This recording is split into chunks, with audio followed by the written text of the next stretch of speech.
Thornhill.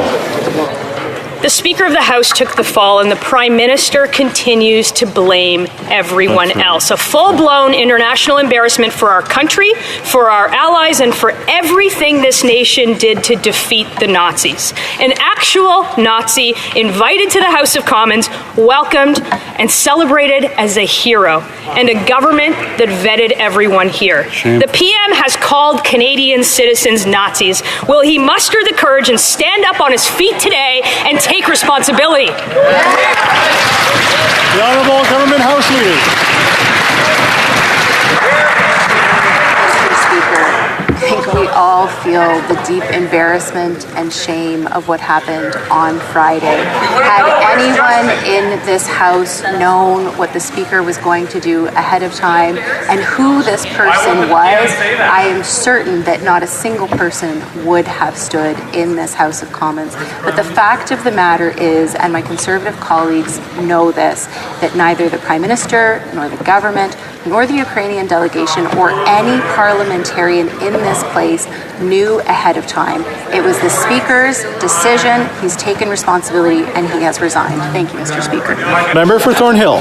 The minister who is now whispering was louder when she also painted Canadians as Nazis, and she can't bring herself to apologize for an actual Nazi this government vetted.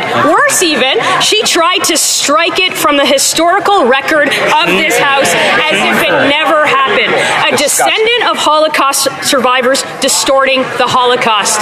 You should be ashamed of yourself. I don't know how many...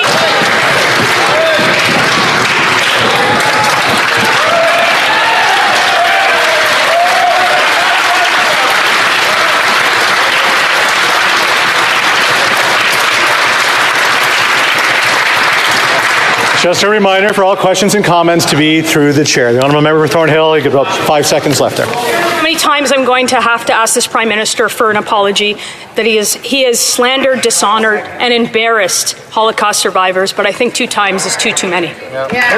The Honourable Government House Leader. Mr. Speaker, while the member opposite tries to personally attack me, I will actually stay focused on the facts. The fact of the matter is, and she knows this as well as every other member in this House, is that it was the Speaker who decided to invite this individual. It was the Speaker who acknowledged that he was going to acknowledge him in the chamber. No one in this chamber knew ahead of time of who he was. The Speaker has taken full responsibility for this. He has resigned. It was the right thing to do. It was the honourable thing to do. And it is something that had to be done.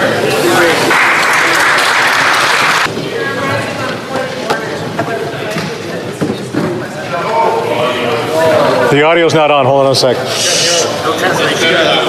There you go. The Honourable Parliamentary Secretary. Thank you, Mr. Speaker. I'm rising on a point of order about the language that was used during question period today. I know how deeply hurt the Government House Leader has been by the actions of the Speaker on Friday, and she has handled questions with dignity and grace and in a measured way, trying to bring truth to this. During question period, the honourable member from Thornhill called her a disgrace. The Leader of the Opposition repeated that and called her a disgrace. Mr. Speaker, I don't think that's parliamentary language, and I would like them to apologize to her.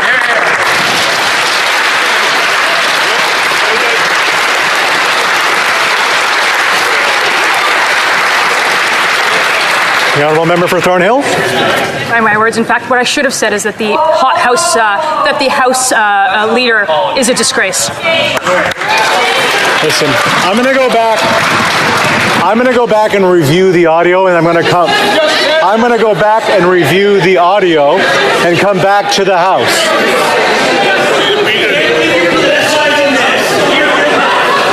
The Honourable Parliamentary Secretary of the Government House Leader.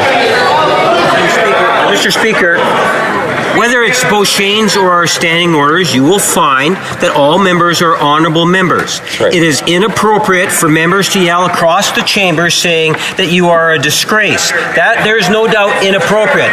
The Deputy Conservative House Leader just stood in her place and said the same thing, and that is clear. Order. Order. Order. We had a really loud day today that was very difficult because of the difficult situation that we find ourselves in at this time. And whether we accept one movement or another makes it that much more difficult. I will recognize the Honourable Parliamentary Secretary. I will listen to what he has to say. And then I will go back to just review exactly what has been said. The Honourable Parliamentary Secretary. Mr. Speaker, as you know, whether it's Beauchene's 6th edition or our standing orders, you will find that it is unparliamentary to be able to use words such as disgrace because all members are honourable members. Mm-hmm. And the member that was risen on the first point... Can you let him finish? Order. Order.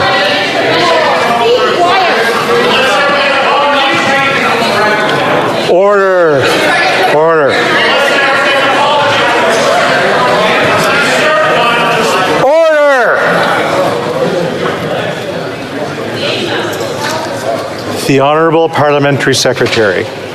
I'll start from where I left off, Mr. Speaker. The Deputy Conservative Leader said things that you indicated that you would review.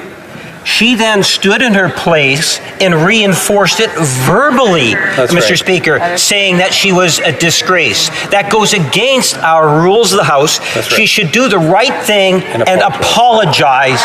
If she doesn't apologize, Mr. Speaker, I think it's important as you review what was said during, but also review in terms of what the member just said officially on the record. Hopefully she'll apologize.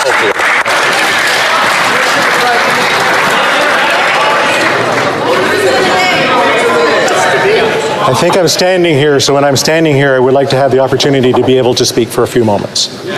Okay, thank you. I did hear it, I did hear the reinforcement, and I do need to remind everyone that we are honourable members, and that we should try to keep our comments about the character of others as truthful as we possibly can.